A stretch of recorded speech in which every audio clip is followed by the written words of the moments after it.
Whoa, whoa, easy there. Why rushing around, all stressed out? I have enough. I'm quitting. Calm yourself. Easy, tell me what happened. Well, it all started some time ago. I've been dying a lot. I'm shooting enemy tanks and somehow I cannot penetrate their armor. Instead, I've been penetrated and damaged all the time. It seems that you reach a boiling point.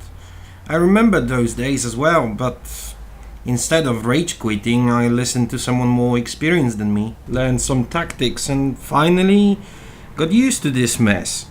I've searched for some guidance and finally have found someone that showed me how to enjoy this game. He was my regional mentor. He talked and I listened like hypnotized. If you don't want to, look by yourself. I can show you the proper way. However, if you have time, stay a while and listen. Okay, I guess I can stay for the moment. First of all, World of Tanks is just a game, nothing more, nothing less. It was designed so that people can experience some thrilling moments, feel the excitement of glorious victory, learn the strategic thinking, and what's most important, enjoy their time in the game. So here's the deal. Few of those strategies that I mentioned before, I will reveal to you in upcoming few minutes. What about tanks types? First of all, there are 5 classes or vehicle types if you prefer. We have light tanks, fast and very agile vehicles, mostly poorly armored. The main task is to scout the area, revealing hidden opponents. Light tanks do not lose a camouflage bonus while moving, so use bushes plenty of time. Suicide runs towards enemy lines maybe could be fun, but your team will lose the scout. So hide in the middle, use the bushes, and just observe your experience going rapidly fast. You don't need to even shoot. If, for example, one tank destroyer was shot and killed the target, which was spotted by you, you will receive half of its experience and credits. And here's a small tip for you. If you would like to shoot from the bushes, just withdraw a few meters until the bushes will become not transparent. And then you can shoot safely. And others? Medium tanks are completely varied. They are multi-role vehicles. How you will play it depends from the situation. You can support your heavy tanks or other medium tanks. You may choose with your platoon members to rush in the first minutes of the battle one of the flanks, which could be not protected. Depends from you and the situation. They are very good for the flanking maneuvers, but you still need to remember that sometimes being a medium tank you can get 1 or 2 hits and still survive compared to the light tanks or, for example, artillery. Best way to be successful in medium tank? Stay in a group with other medium tanks with a quite similar speed to yours, and you can encircle your enemies and make ambushes as well. Eventually and lastly you can use it as a scout, but keep it for the light tanks though. Just remember, your role is to be a support tank, not the main battle tank or the first line heavy tank. Leave it for heavier and better armored tanks. And others? Another class or vehicle type will be a heavy tank, which on your tiers will be quite limited at the beginning. It will shine from tier 6 up to tier 10, but you will have to wait a little bit for it. They are tough. They are very strongly armored, I mean most of them, but you need to remember that being well armored means you're gonna be a little bit slow. Some of them will be like seriously slow, and then you're a very easy target for enemy artillery. And so you need to keep your armor up front to the enemy. This is the most important thing to remember as a heavy tank. Heavy tank's role depends from the armor distribution, how you will play it. You can play on the choke points, you can play on the hill as well, but need to remember that the main common characteristic is a strong punch from the close or medium distances.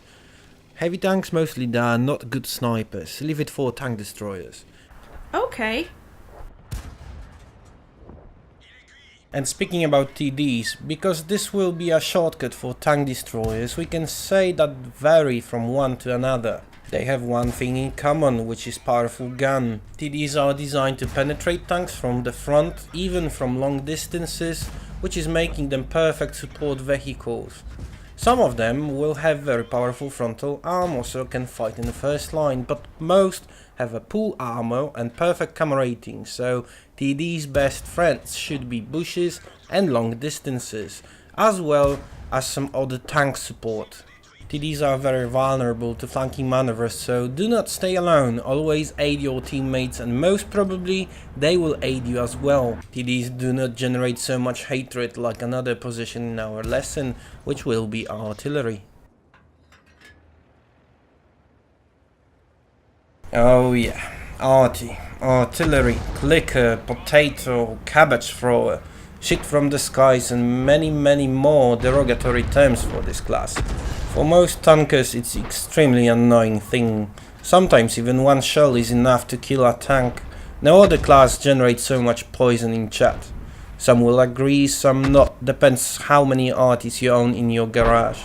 Unlike the other four classes, SPG's most distinguished feature is its ability to aim and shoot over terrain and other obstacles.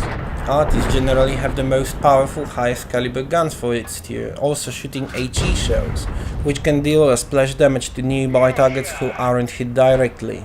For you, I can only suggest to stay away from artists until you will learn some basics.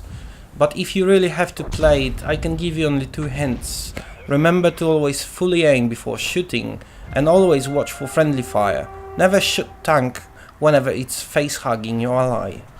Wow, thanks for tips! Now I have to run and test those strategies. But wait, I did not finish. Why? It's not everything, there are some basic rules that you may apply for most of tanks, no matter the class. I'm not including SPGs, of course. For example, let's start with armor angling. The same plate of armor gains a lot of effective thickness by angling it. So in short, armor angling is the practice of presenting your armor at an angle towards an enemy tank. This will increase the effective thickness of your armor and increase the chance of a ricochet. Do you understand this? This is quite important things to remember if you would like to play well. But how? Okay, so even if you don't have any cover from the building, it's always good to angle your tank. Only by angling your tank by 30 or 40 degrees you can increase your effective armor by 15 up to 30%. Most probably you will ask yourself a question, am I angling my tank correctly? And the answer will be yes, only if your gun is directly over the right or left front wheel. Okay. And other? Another tactic will be a side scrape.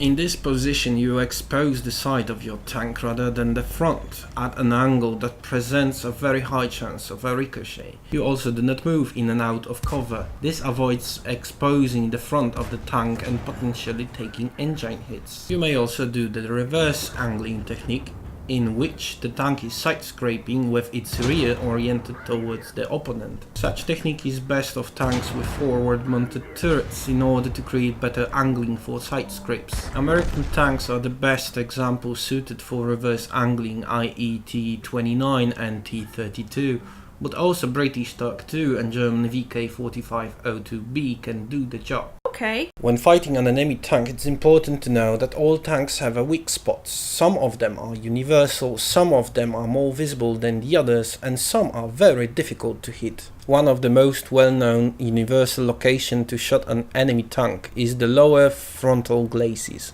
which has less armor than the upper part. Another one will be a commander's hatch or cupola if you prefer. Some tanks, like British TDs, have very visible and easy to hit hatches. To avoid this, you have to move forward and backwards all the time.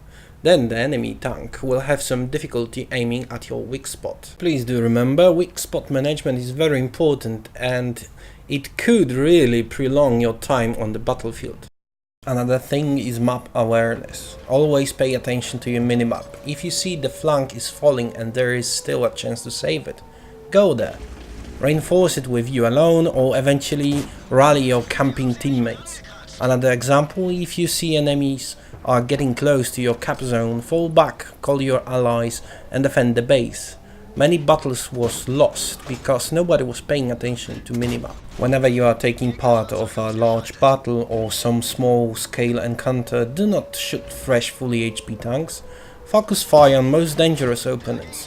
Help your teammates to get rid of enemy guns from the game. An enemy with 5% HP is the same danger to you like enemy with 100% HP. Lowering numbers of enemy guns from the game is top priority. I think that's all when comes for the beginning. Later on, if we met again, I will tell you some more about higher tier games. Gee, thank you, old timer. I hope we will meet again soon. Me too, little one. Hopefully next time we're gonna meet, you're gonna gain some more experience under your belt. Until next time then.